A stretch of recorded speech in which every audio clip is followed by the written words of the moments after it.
네, 두 번째 현장에 나와 있는데요. 단군일의 최대 재건축 단지라고 불리는 둔촌 올림픽파크 에비뉴4 앞에 나와 있습니다. 간단하게 개요를 좀 설명드리겠습니다. 단군일의 최대 재건축 단지로 불리는 이유가 바로 총 12,000여 가구가 들어가게 됩니다. 지상 최고 35층이고 85개 동을 짓는데요. 조합원 물량이 많기 때문에 이 12,000여 세대 중에서 4,786세대가 일반 분양으로 다른 분들이 청약을 하실 수가 있습니다. 분양은 11월로 계획이 되어 있는데요. 전에 이제 분양가 관련해서 논란과 이슈가 있긴 했지만 현재는 평당 3,500에서 4,000만 원 선에 분양이 진행되지 않을까 예상이 되고 있습니다. 이럴 경우에는 분양 가격이 24평형대라면은 8억에서 9억 선이고요.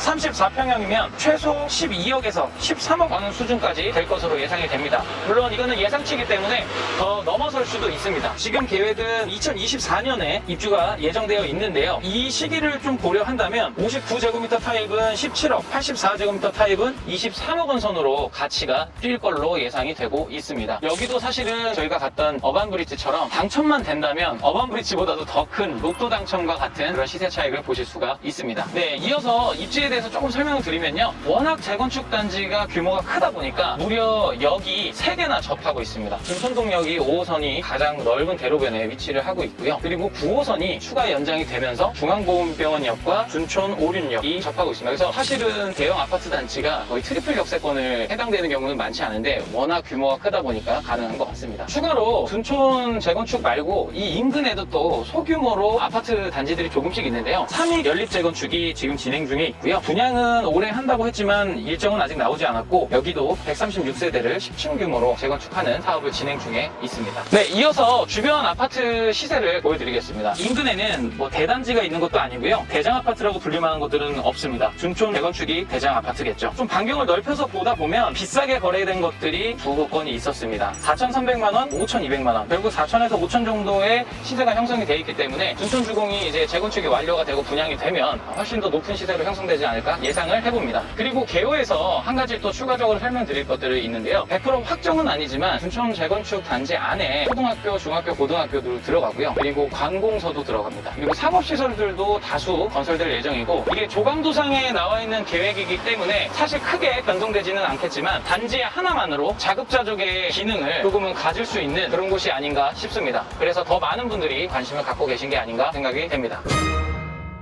네, 지금 저희가 둔촌 재건축 옆에 아직 개발제한구역으로 묶여있는 곳을 지나가고 있는데요. 이 일대도 앞으로 재건축 단지가 완성되고 나면 변화에 대한 영향도 있지 않을까 그렇게 좀 예상을 해서 둘러보고 있습니다. 그리고 개발제한구역에서도 제가 둔촌 재건축 단지 바로 앞에 위치한 땅들이 조금씩 개발제한구역임에도 불구하고 최근 몇 년 사이에 거래들이 이루어졌습니다. 심지어 거래 사례들 중에 가장 높은 사례는 평당 한 1,400만 원 이상의 거래가 됐고요. 그 땅 같은 경우는 현재 상가 건물로 작년에 신축을 해서 상가주택 형태로 위에는 주택, 1층에는 상가로 운영을 하고 있습니다. 그런 것들을 보면 상가 시설들이 생기지 않을까 예상해 봅니다. 네, 그리고 이어서 이 인근에 아까 제가 앞서 소개해드린 함익 재건축이 진행되고 있는 블록도 지금 지나가 보고 있는데요.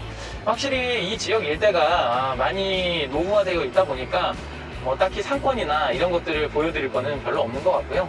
이렇게 좀 낡은 건물들이 주변에 많이 있어서 이런 것들은 이제 민간 개발로 재건축이 어느 정도 정리가 되면 고정 배후 수요들을 위한 상업시설들이 들어오기 위해서 민간 개발이 좀 이뤄지면 정리가 되지 않을까 생각이 됩니다. 그나마 가까운 곳에서 지금 저희가 지나가고 있는 삼거리 쪽이 조금 활성화가 되어 있는 편인데요. 코너에 건물을 상업시설을 저렇게 민간에서 매입을 해서 지어서 전부 생활 밀접형 시설, 병의원, 학원, 1층에는 판매점, 음식점, 파리바게트도 들어가 있고요. 이렇게 조금 이미 상권이 형성되어 있는 곳들은 주변에 아파트 재건축이나 이런 것들이 이루어지면서 배후 수요가 늘어나면 상권이 빨리 자리 잡는데 입주하지 않을까 그렇게 생각은 됩니다. 저희는 지금 이제 둔촌동역 이면에 시장길을 하고 기존에 이제 상권이 형성되어 있는 쪽에 돌아보고 있는데요. 여기는 시장 상권하고 연계해서 역세권이면서도 시장 상권이기 때문에 기존의 상권이 어느 정도 완성이 되어 있고요. 3층부는 보통 주택이 들어가 있는 상가주택들이 많이 구성되어 있습니다. 사실 둔촌동역 바로 이면으로는 거래된 사례들이 몇 가지 있는데요. 이 지역은 대로변은 거의 거래 사례를 찾아보기는 어렵고 바로 이면 쪽에 붙어있는 것들이 평당 6,000에서 5,000 요 사이에 거래된 것들이 좀 있고요. 그 안쪽으로 좀 더 들어가다 보면은 조금 더 낮은 가격에 거래된 것들도 있습니다. 근데 다만 생각보다 거래가 그렇게 활발하게 일어난 지역은 아니기도 하고 오랜 기간 건물들을 갖고 계신 분들이 많은 걸로 파악이 돼서요. 둔촌 재건축이 완공이 되고 입주가 되면 이 상권에도 바로 이제 횡단보도를 통해서 접근이 가능하기 때문에 유동 인구가 늘어나게 되면 또 이 지역 상권이 뭐 크게 더 발전한다기보다는 이 상업용 건물에 대한 수요에 따라서 좀 이제 거래가 좀 더 활발하게 이루어지지 않을까 뭐 그런 생각이 듭니다.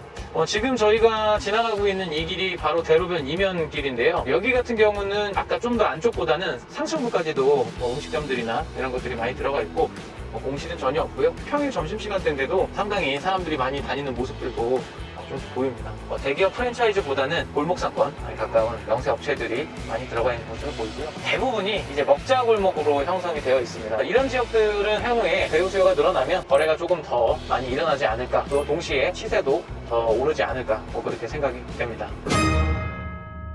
네, 이렇게 해서 저희가 오늘 두 곳을 다녀왔는데요. 우선 총평을 하자면 강일 어반브리지 같은 경우에는 그 일대가 아파트 단지들이 많이 완성이 돼 있기 때문에 상권 또한 좀 안정적이지 않을까라고 생각을 했는데 의외로 상업시설들이 공급된 규모가 좀 크다 보니 배우 세대에 비해서 공실률이 좀 높다는 점이 굉장히 아쉬운 점이었습니다. 반대로 이 둔촌 재건축 같은 경우에는 자급자족의 어떤 기능을 가질 수 있는 설계들이 되어 있기 때문에 완성이 된다면 이 일대의 상권에도 영향을 많이 미칠 수 있을 것으로 예상이 됩니다. 어떻게 변화하는지도 한번 지켜보는 게 좋을 것 같습니다. 다음 시간에 더 좋은 정보를 가지고 돌아오도록 하겠습니다. 구독, 좋아요, 알림 설정 부탁드립니다.